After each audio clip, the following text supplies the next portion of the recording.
Rot in the Big Apple. Yet another term limits opponent indicted on corruption charges.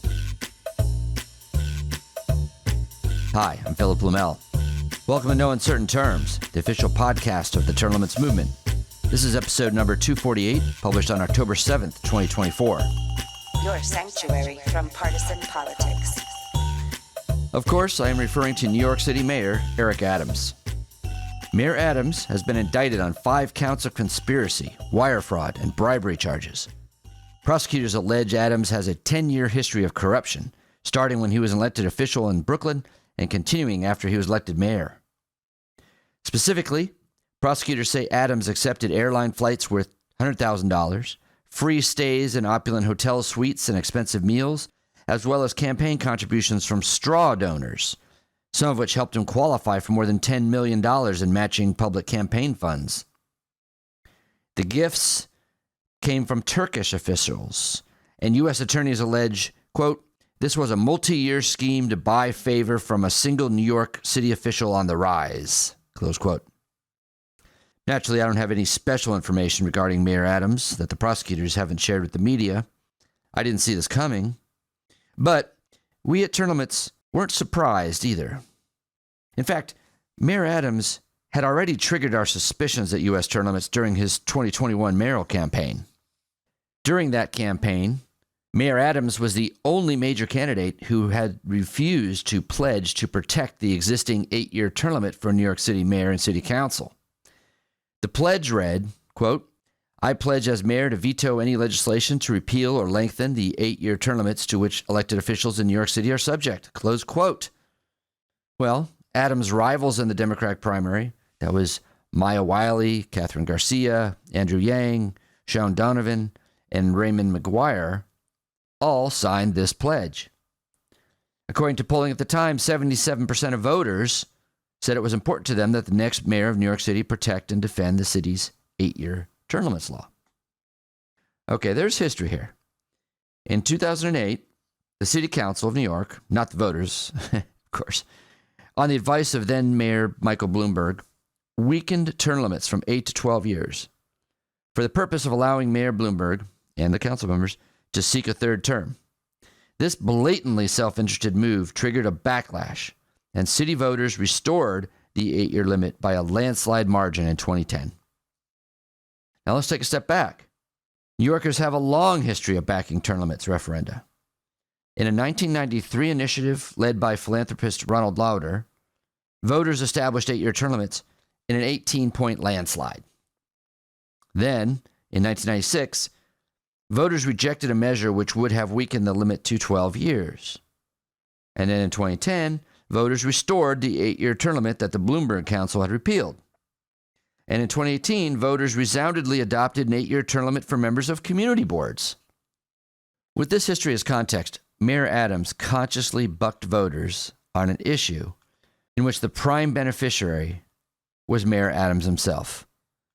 Not a good sign. And if you're a regular listener, you know that this bad omen has a lot of predictive power. All right, let's get back to the indictment, as shared by the Associated Press. All right, I'm quoting here. Prosecutors allege that Adams sought and accepted illegal contributions funneled to his campaign through an unnamed official in the Turkish diplomatic establishment.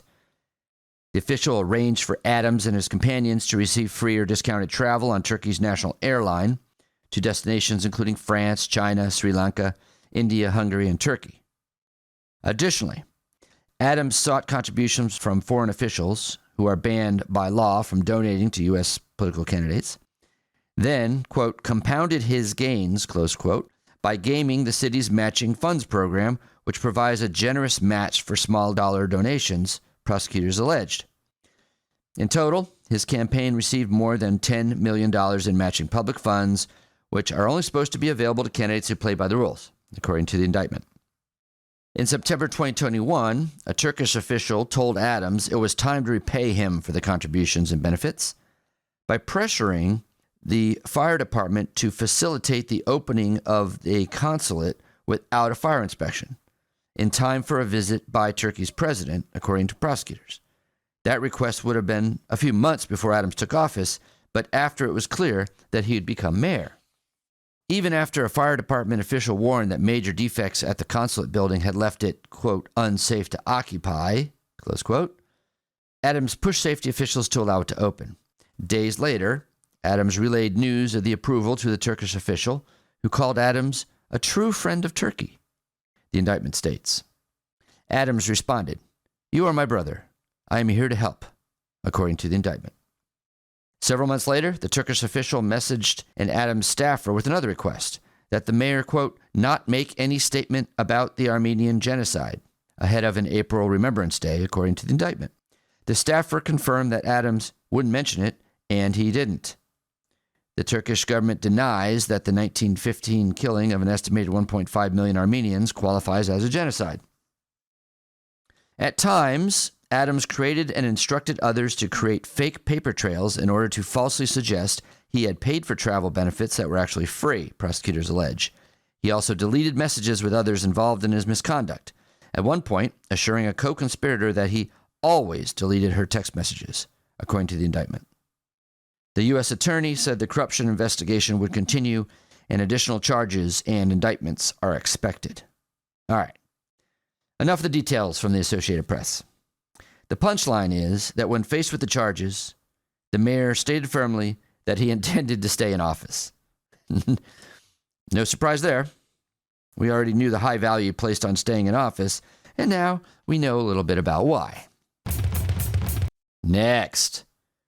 Just to put a nice frame around the Mayor Adams indictment, it turns out that the very same week he was indicted, his fellow term limits foe, Ed Burke, reported to prison in Thompson, Illinois, to serve his sentence for racketeering, bribery, and extortion. You may remember Ed Burke. He was the longest-serving alderman in Chicago history, who represented Chicago's Southwest Side since 1969. We featured Burke in one of our Corruption Chronicles segments a few years back. Let's revisit the Ed Burke saga as it was unfolding.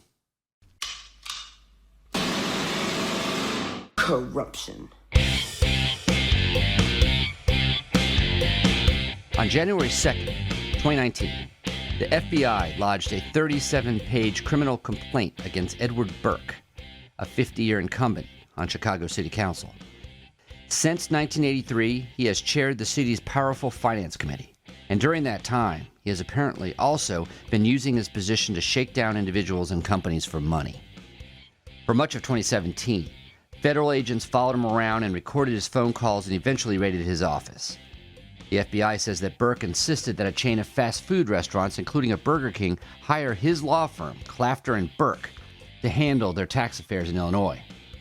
Burger King didn't need a new tax firm, so they settled on a $10,000 donation. The FBI also says that Burke withheld a city permit from a restaurant owner who wanted to renovate until the businessman wrote Burke a big check, etc., etc., etc. That this case should arise in Chicago is hardly surprising, as a University of Illinois study from 2018 called Chicago, quote, the most corrupt city in the U.S. Its author, political science professor Dick Simpson, estimated that there have been 200 council members, or aldermen as Chicagoans call them, since 1969 when Burke first got elected. Of them, 33 have been arrested for corruption, including extortion, bribery, and fraud. A survey in 2016 found that more than 90% of Chicago business leaders observe cronyism in city government. Of the 10 largest cities in America, Chicago is also the only one without term limits on its city council or its mayor. Term limits discourage corruption, as corruption is highly correlated with tenure and power, as long tenure breeds both arrogance and provides opportunity. Term limits also encourage transparency, as the critical institutional knowledge is not bottled up amongst a team of entrenched incumbents. Instead, you have regular stream of ex-council members constantly being created who have intimate knowledge of the system. Meanwhile, new members come in and review the system with fresh perspectives. Voters know all this, and in 2018, about 60% of voters told pollsters they supported term limits for the Chicago Council. In 2018, there was a serious attempt to put mayoral term limits on the Chicago ballot. Led by former Democratic Governor Pat Quinn, the requisite signatures were collected and the measure was okayed for the ballot. However, under state law, only 3 ballot questions can appear on the city ballot in one election. The Chicago City Council promptly approved additional advisory questions for which 0 signatures have been collected, so that the term limits measure would be crowded out. One non-binding question read, quote, "Should the city of Chicago ban the use of plastic straws within corporate limits?" Governor Quinn called this a sabotage tactic. It's also fair to call it corrupt. Ooh, guess who sponsored the measure to boot term limits off the ballot? Alderman Ed Burke.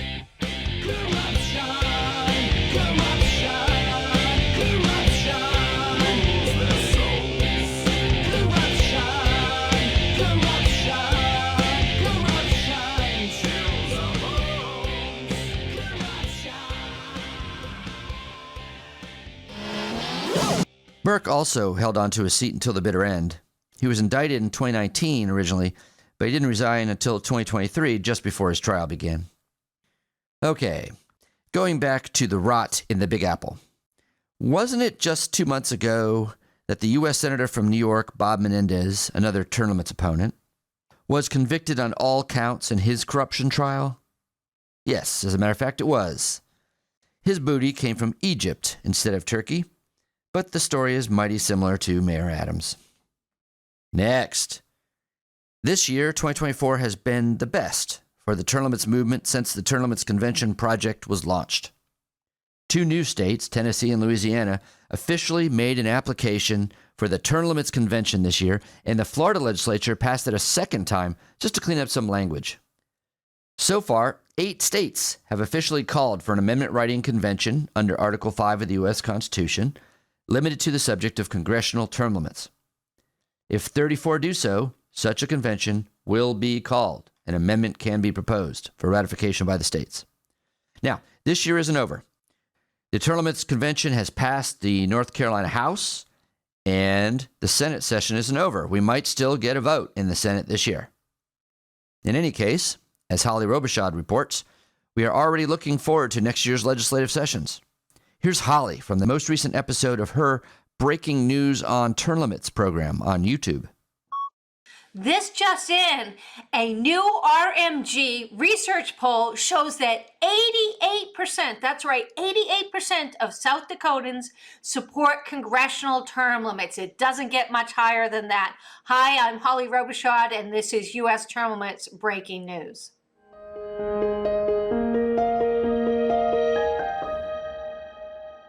South Dakota as a state will be working heavily in to advance our term limits resolution in 2025. Our state chair, Erin Tobin, is actively working with us and our team, and this poll will help us reinforce those efforts. The U.S. Term Limits is the largest nonpartisan nonprofit organization advocating solely for term limits. Our mission is to improve the quality of government with a citizens' legislature that closely reflects its constituency and is responsive to the needs of the people. The U.S. Term Limits Pledge is not a self-limit for individuals. Our aim is to limit the terms of all members of Congress as an entire institution. To find out more, go to termlimits.org. I want to extend a belated happy birthday to Iowa U.S. Senator Chuck Grassley, who turned 91 on September 17th. Senator Grassley has held elected office consecutively since 1958 and was first elected to the House in 1974, starting his career in the Senate in 1981. That's right, he held one office or another for over 65 years, with 49 of those years in Washington. Currently, he still has 4 years left on his current term without announcements of retirement. Wow. Did you know there are 23 U.S. House seats that are going totally unchallenged this year? Nobody's running against them in November. No one. Think about that. Before one vote has been cast, 23 members of Congress have automatically been reelected. However, most incumbents aren't that lucky. Many spend millions of dollars on advertising, but there's a portion not paid by the super PACs or campaign contributions, but American taxpayers. That's right, you and I are helping to pay for advertising for incumbents, regardless of if they are in our area or if we even support them. How does this happen? Through congressional spending accounts. They are traditionally used for district travel and staff payroll. But it's an election year, and so why not use it for advertising? And they are. Lee Fang, an investigative reporter, found that New York Representative Tom Suozzi, who represents a swing district in Long Island, is running TV commercials paid out of his congressional spending account that discusses how he worked across the aisle on tackling immigration issues. All it's missing is a reminder to vote to re-elect him. Fang states that at least 9 other representatives are doing the same. Well, I guess that makes it okay. Not just TV ads, but billboards, mailers, you name it. Michigan Representative Sherry Thiender spent $476,000 of government money over 3 months this year on billboards plastered with his face and other self-promotional ads in his district. That amount is more than triple his spending on personnel and staff salaries over the same period. But get this, he paid for these ads himself and then reimbursed himself from the congressional spending account. And this looks like a trend that will continue. In the past, Congress could not spend taxpayer dollar paid communications 90 days before the election. But in 2022, in the closing days of Congress, that all changed to 60 days. And we wonder why Congress doesn't want term limits. Thank you, Holly. Next. Since this is a corruption-themed episode, let's finish with a pretty nasty bit of small-town chicanery from Bossier City in Louisiana. Earlier this year, a group of citizens in Bossier turned in the requisite number of signatures to the Bossier Parish Registrar of Voters to put a city council term limits measure on the ballot this year. Great.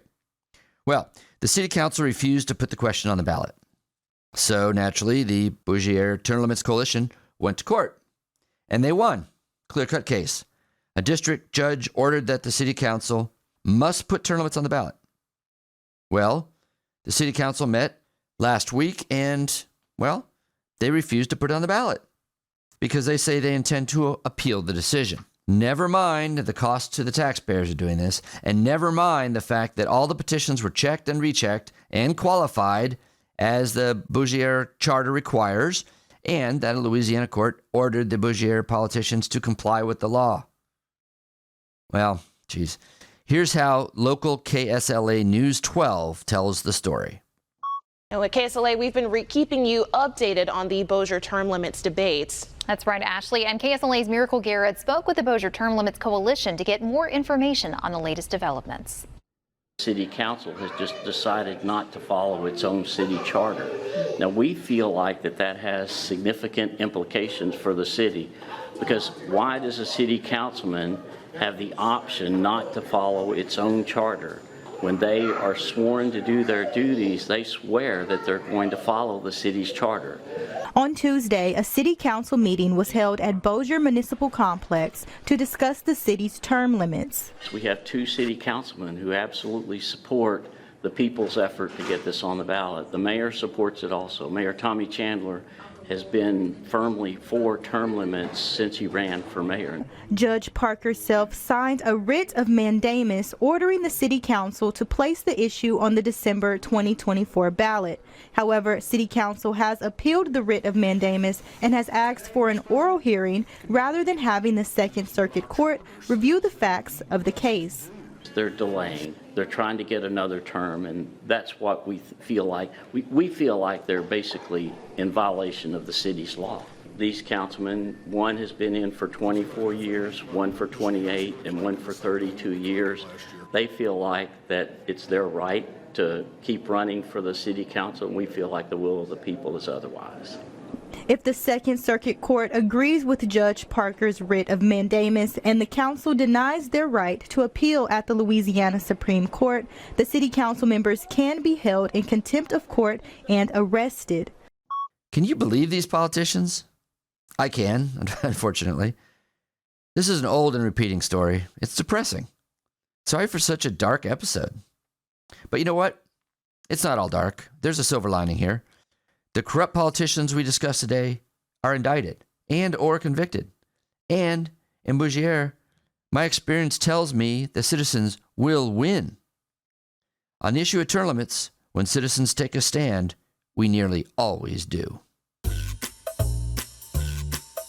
Like the show? You can help by subscribing and leaving a 5-star review on both Apple and Spotify. It's free. Thanks for joining us for another episode of No Uncertain Terms. The term limits convention bills are moving through the state legislatures. This could be a breakthrough year for the term limits movement. To check on the status of the term limits convention resolution in your state, go to termlimits.com/takeaction.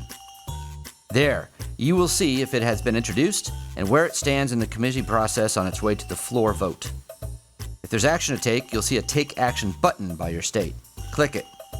This will give you the opportunity to send a message to the most relevant legislators, urging them to support the legislation. They have to know you're watching. That's termlimits.com/takeaction. If your state has already passed the term limits convention resolution, or the bill's not been introduced in your state, you can still help. Please consider making a contribution to U.S. term limits. It is our aim to hit the reset button on the U.S. Congress, and you can help. Go to termlimits.com/donate. termlimits.com/donate. Thanks.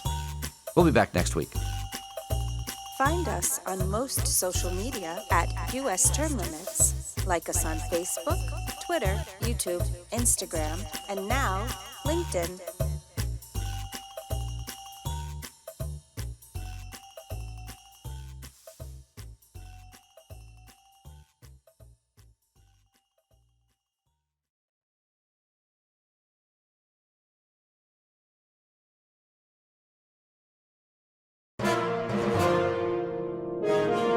USTL.